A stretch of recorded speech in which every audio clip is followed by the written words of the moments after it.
उत्तराखंड के एक सुदूर इलाके में बसा था सिल गांव। पहाड़ों की गोद में छिपा एक शांत गांव। गांव के बुजुर्ग कहते थे कि जंगल के पार एक पुराना मकान है जिसे छाया हवेली कहा जाता है। पर युवाओं ने हंसी में उड़ा दिया। उन्हें रोमांच चाहिए था। रास्ता घना, डरावना और लगभग सुनसान था। पहाड़ी पर चढ़ते हुए उन्हें कई बार ऐसा लगा कि कोई पीछे पीछे चल रहा है। करीब 4 घंटे की चढ़ाई के बाद जब सूरज ढलने को था, वे पहुंचे उस जगह। एक ऊंचे टीले पर खड़ी थी छाया हवेली। जैसे ही विवेक ने एक दरवाजा खोला, अचानक जमीन हिलने लगी और हवेली का मुख्य दरवाजा अपने आप बंद हो गया।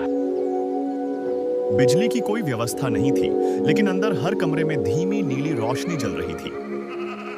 तभी उन्हें सुनाई दी बच्चों के रोने की आवाज, फिर किसी औरत के गले से निकली फटी चीख।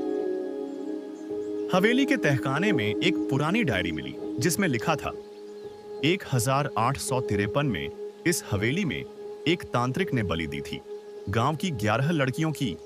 रिया के अंदर अब आत्मा घुस चुका है। रिया अब खुद से बात कर रही है। किसी तरह वे दोनों तहखाने से भागकर जंगल की ओर निकले और कालगंगा की ओर दौड़े।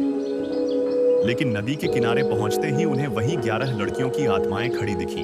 एक आत्मा बोली, अब हमारी बारी है जीने की, तुम्हारे शरीर चाहिए हमें। रिया की आंखें अब वैसी ही हो चुकी थीं।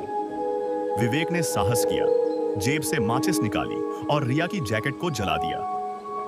तेज धुआं और आग में सब कुछ ढक गया। सुबह गांव के लोगों ने जंगल की ओर धुआं देखा। वे दौड़े और पाया कि नदी के किनारे रिया बेहोश पड़ी है। कई सालों बाद भी सिलगांव के पास रात को कोई नहीं जाता।